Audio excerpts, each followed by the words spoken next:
did it. Cody fucking did it. Alright, so boom, just made it back to the crib after a magnificent two-night showcase of WrestleMania 40. The first that was solely controlled, booked, and operated by Paul Levesque, aka Triple H, with no influence from Vince McMahon. And I can say, all bias aside because I was there, this was the greatest two-night WrestleMania since the advent of the entire two-night system in WrestleMania 36. I had the pleasure of going to the last one-day WrestleMania in 35, but this WrestleMania 40, since they implemented the two-night system, was easily the best. We'll go match by match, but I will say this much. To the Philly crowd, we were on fire both nights. I know aesthetically it did not look very pleasing night one because of course it was brick. For those who were not in the stadium, it was cold. You can see your breath. The wind chill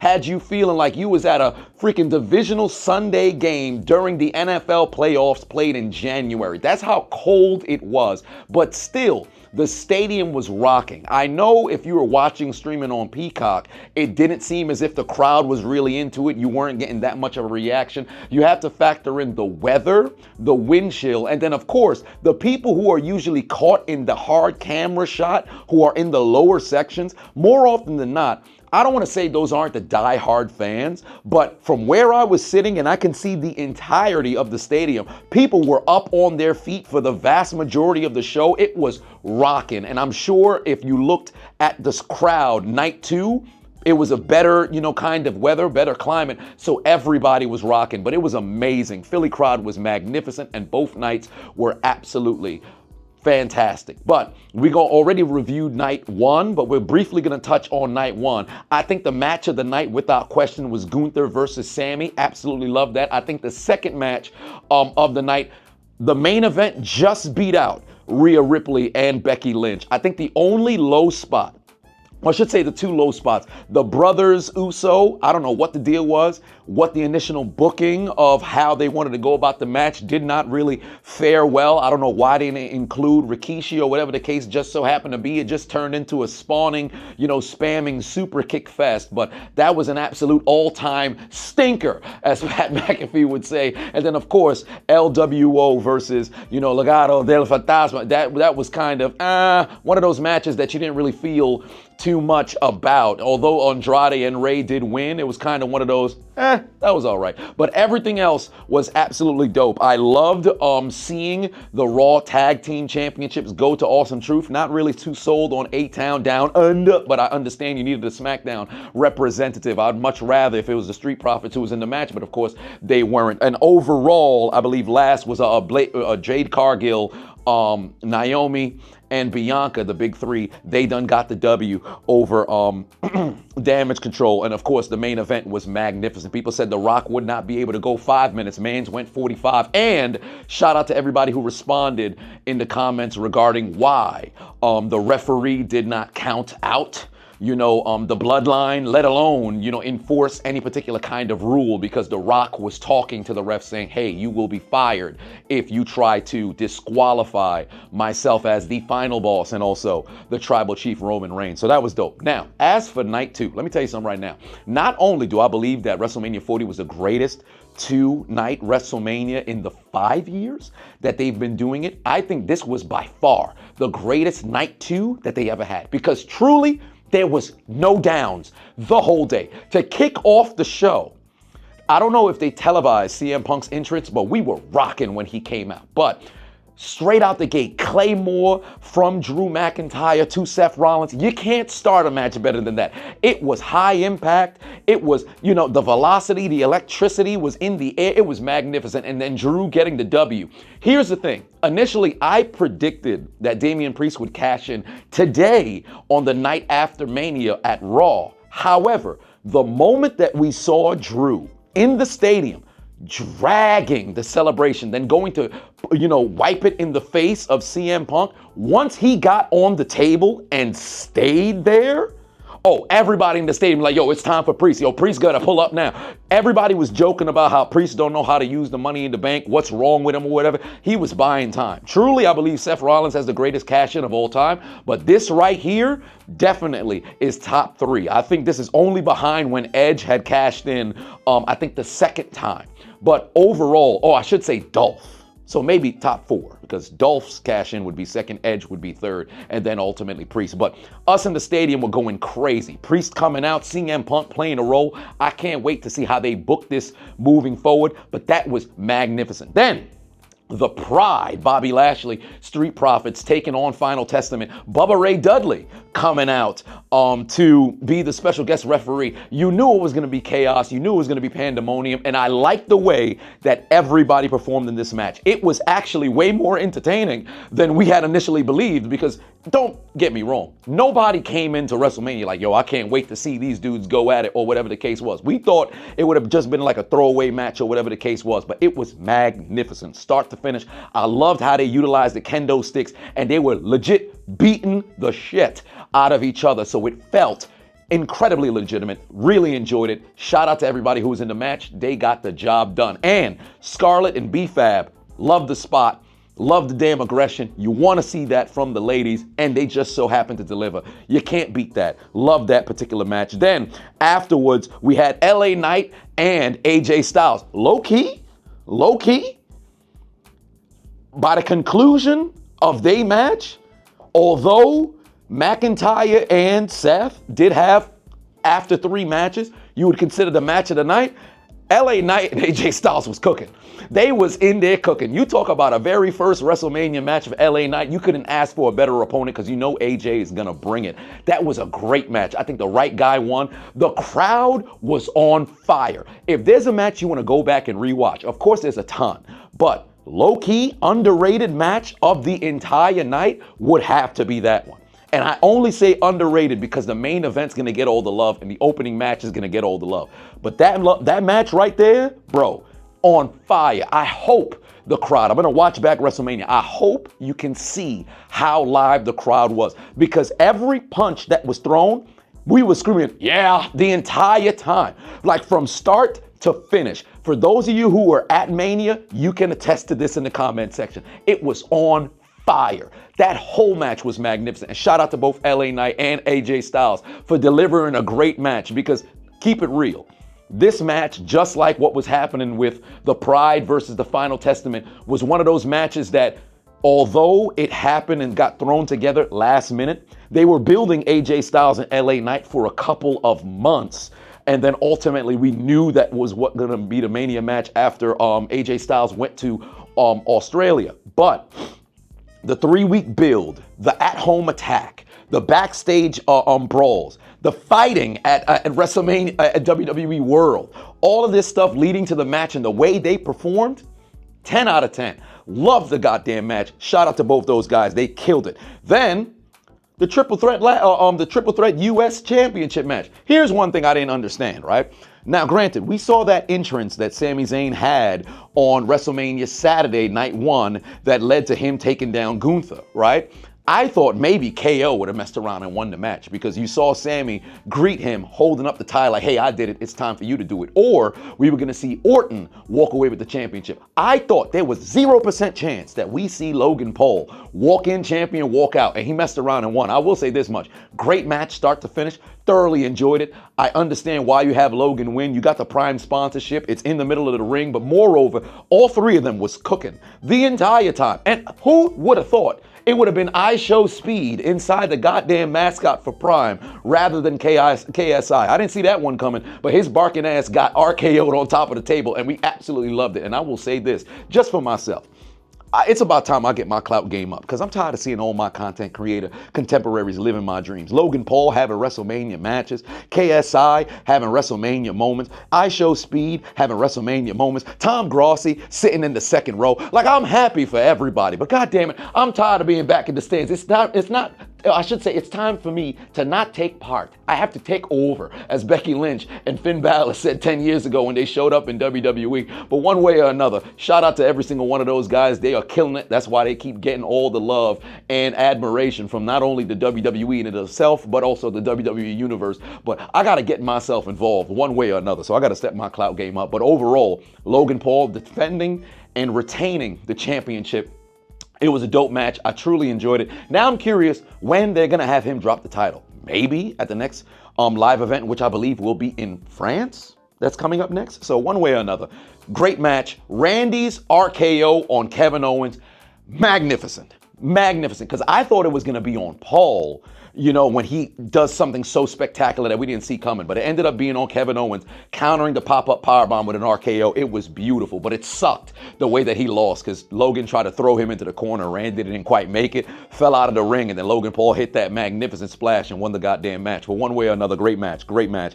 Bayley, in her very first singles match in WrestleMania, took down Iyo Sky. We were going crazy. You talk about hype for Bayley. We were singing the whole fucking song. Hey, Bayley. Who?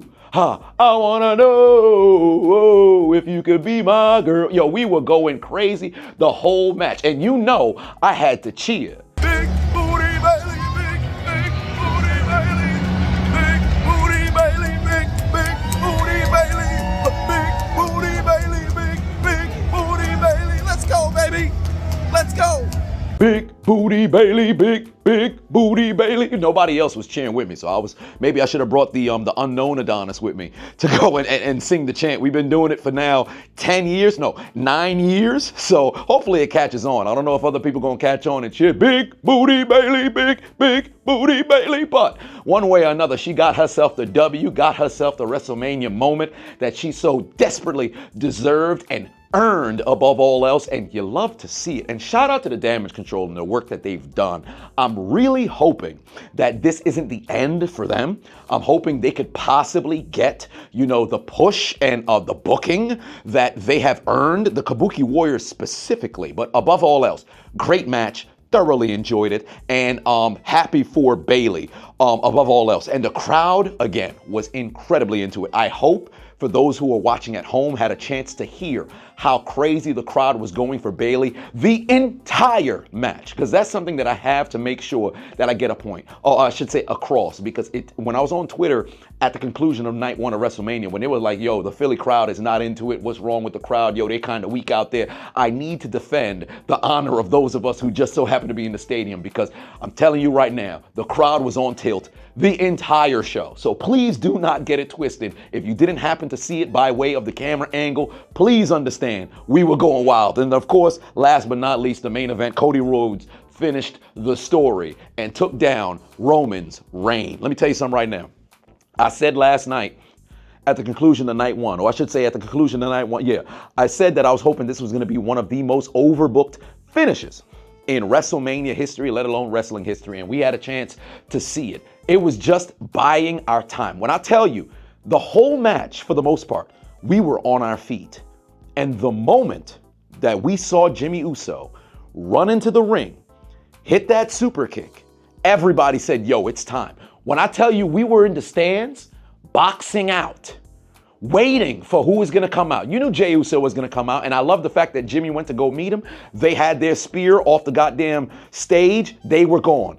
Then, where's Solo? Where's Solo? We all screaming, Solo! Like it's motherfucking holes, and you're Stanley yelling for zero! Like you're talking about the Cowboys' Super Bowl chances the last 28 years. That's not what we're here to talk about. But here we had Solo show up. John Cena comes out, the crowd going crazy, and we were just waiting. Rock come out, have his moment with Cena. It was magnificent. The electricity was in the air. Rock hits the rock bottom, and now the moment was before us. We're screaming. I don't know if y'all got heard it live. We're screaming, Austin, Austin, Austin. We were all hoping it was going to be Stone Cold, but that gong hit, and let me tell you something right now. We may have all wanted Stone Cold, but when the gong hit, people were going crazy, bro. People were going crazy. There was a dude who was 2 rows behind me. This man's voice cracked so loud when the gong hit. you would have thought it was Bill Burr who was behind it. It hit so fucking high when Undertaker was in the ring. Rock didn't really help him too much on the choke slam, but Undertaker got it up there. He pushing 60. Like, what do you expect? You thought Mans was gonna come out of retirement, mess around and hit a tombstone on The Rock? That'd have been too much effort. But hit The Rock with a choke slam, and then ultimately, Cody Rhodes finished the story. Oh, The Rock won't pull him.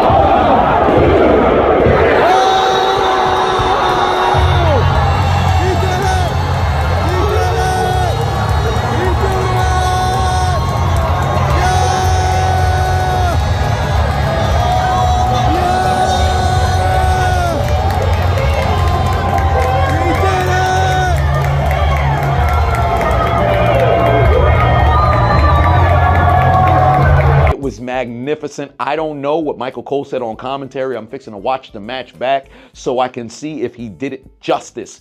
But overall, magnificent main event. Cody finished it, and I loved that they had Seth Rollins pull up with the Shield theme music in the midst of the match to add to the chaos, because we were thinking Ambrose was gonna mess around and show up. We were like, oh, is Moxley here? We staring at the crowd, we looking everywhere, and then we ended up seeing Seth.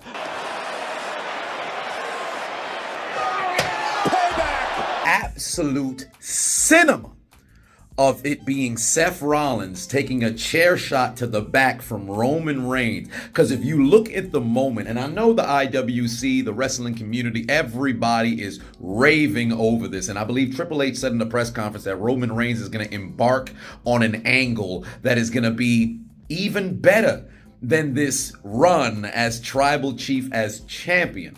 But there's no doubt in my mind he's going after Seth Rollins, because when he stood there with the chair in hand, looked at Rollins, looked at Cody, he chose his anger over the breakup of the Shield, over his reign. And then to know when Seth had said to Cody, I'll be your Shield, comes out to the music of the Shield, gets hit in the back with the chair from Roman before taking the triple crossroads to lose the championship.